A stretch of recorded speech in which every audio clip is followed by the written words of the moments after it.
Esta é a segunda parte do corte que fiz da palestra da Abrim, Brinquedos Fora da Caixa, como utilizar estratégias de experiências para adquirir bons resultados, com Ana Amélia e Aurélia Piccoli, cofundadoras da Play Pesquisa e Conteúdo Inteligente.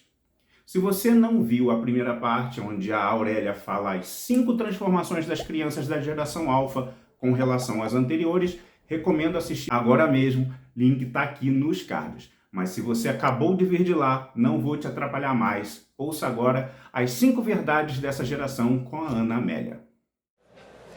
Vamos falar um pouquinho das verdades, então, desse target, tá? Primeira coisa que aconteceu, e a pandemia, ela acabou também potencializando ainda mais, é fazendo com que as crianças, né, fossem adquirindo ainda mais autonomia. Então, a gente tem aí a fase dos 3 aos 5 que a Aurélia falou, que é uma fase que a criança ainda não consegue fazer determinadas coisas, mas ela deseja muito, né? Mas a partir dos 6 anos ela já tem essa autonomia e elas potencializaram ainda mais isso, principalmente nesse momento de pandemia. Então, 81% delas dizem que aprenderam a fazer algo novo, tá? Quando a gente vai dos 3 aos 5, foram tarefas simples, né? Como, por exemplo, aprender aí a amarrar um sapato, tomar o banho sozinha, que é uma coisa que nessa idade elas adoram, trocar de roupa, usar o controle remoto da televisão, né? Então, acho que a gente viu na pandemia, né, muitas vezes a criança, né, o pai no meio de uma reunião, a criança querendo assistir alguma coisa, te vira aí, né? A gente não tinha tempo, muitas vezes, nem de ensinar a usar o controle. 6 a 8 anos, elas já começaram a também, né, um pouco mais de curiosidade sobre temas escolares, até porque muitas vezes elas também tinham que se virar sozinha com relação a isso. Algumas tarefas domésticas, aí, como arrumar o quarto, por exemplo. 57% mexer nas plataformas online sozinhos e 46% começaram até a cozinhar, né? Claro, um miojo, né, uma coisinha mais leve, mas começaram, né, a olhar para isso também. Dos 9 aos 12 anos, gente, além, né, das coisas domésticas também que os pais, né, acabavam cobrando, né, 64% começou a fazer compras online. E 38% deles, gente, falaram que começaram a economizar, ou pelo menos começaram a ter uma noção, né, do dinheiro.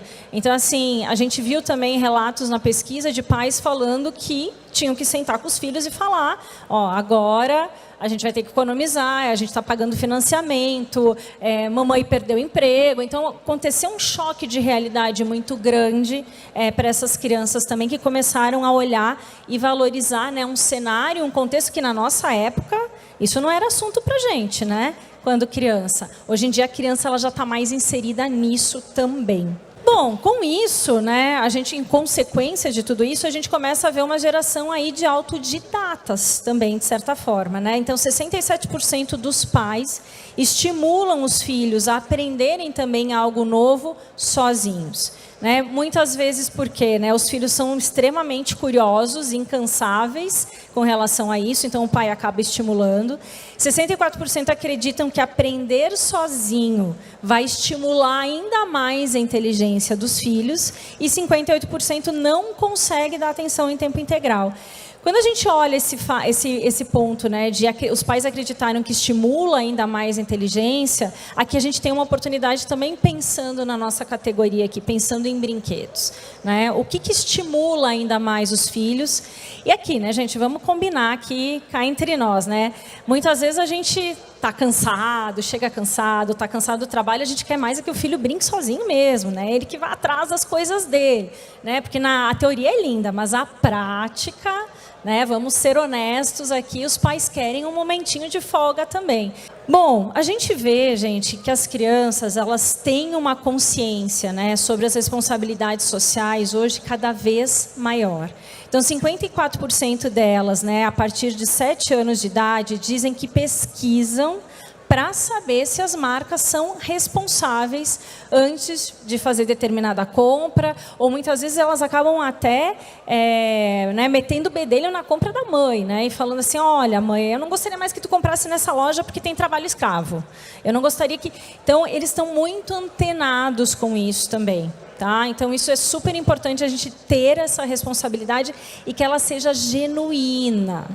Bom, nem preciso falar, né, que a pandemia também acabou potencializando isso ainda mais, que eles são sedentos por novas experiências. Então, 73% dizem que, depois da pandemia, o que eles mais querem é conhecer lugares novos, é ter experiências, vivenciar, ter memórias diferentes, né?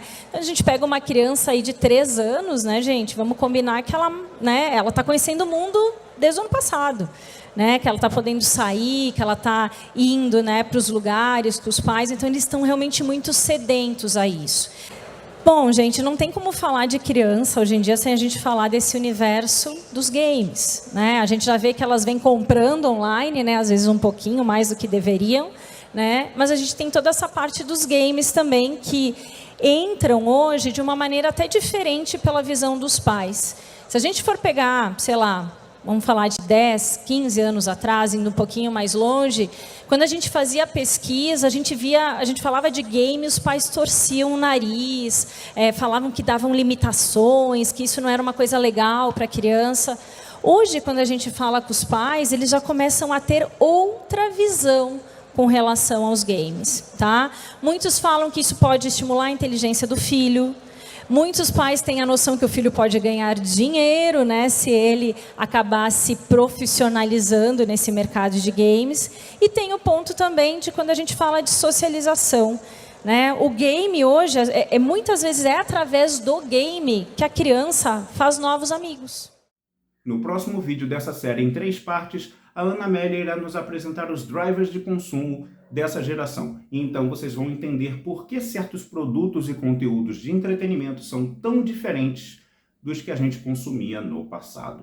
O Nerdola tende a se irritar e achar que são os grandes estúdios que estão forçando uma agenda cultural, quando na verdade a coisa é mais orgânica e visa atender necessidades de públicos que precisam de estímulos diferentes dos que nós precisávamos na nossa época.